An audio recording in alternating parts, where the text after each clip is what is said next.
Hello everyone. तो guys आज के আমি আর বৌদি দুজনেই লাল শাড়ি। তো আমি বিকালে হচ্ছে ভিডিওটা বানাবো যে দেখে তোমাদেরকে কমেন্ট আসে। তো এখন কথা হচ্ছে আমরা দুজনেই আজকে লাল শাড়ি পরেছি। তো মানে কাকে বেশি ভালো লাগছে, আমাকে না বৌদিকে? একটা করে কমেন্ট করো, ঠিক আছে? আমি বুঝতে পারবো যদি লাল শাড়ি আমাকে ভালো না লাগে তো আমি আর লাল শাড়ি কিন্তু করবো না তোমার লাল শাড়ি। আর বৌদির যদি লাল শাড়িতে কমেন্ট আছে ভালো, তো বৌদি লাল শাড়িটা যদি ভালো না হয় তো বৌদি আমাকে শাড়িটা দিয়ে দেবে, ঠিক আছে? এটাই কথা হয়েছে, কিন্তু আমাদের দিনের বেলা এটাই কথা হয়েছে। যদি কমেন্ট যা আসবে ভালো, তো আমার যদি কমেন্ট আসে আমাকে ভালো লাগছে তো আমি আমি শাড়ি পরবো, আমি এটা দেবো না বৌদিকে। আর বৌদির যদি কমেন্ট আসে বৌদির শাড়িটা ভালো লাগছে না বৌদিকে লালে, তো বৌদি আমাকে শাড়িটা দিয়ে দেবে, ঠিক আছে? আমাদের দুজন বিকালে এই কথাটা হয়েছে। তারপর অনেকক্ষণ তো একটু মন খারাপ ছিল, যার কারণে ভিডিও বানাতে পারিনি।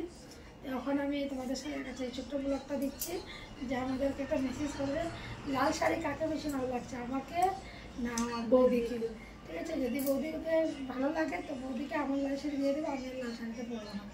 আর যদি বৌদিকে ভালো না লাগে তো বৌদি আমাকে দিয়ে দেবে, বৌদি লাল শাড়ি পরবো না, এটাই কথা হয়েছে। তো তোমাদের কমেন্টের অপেক্ষা রইলাম, কে দাও? হ্যাঁ, তোমরা কমেন্ট করো তাড়াতাড়ি, আমরা অপেক্ষা করছি।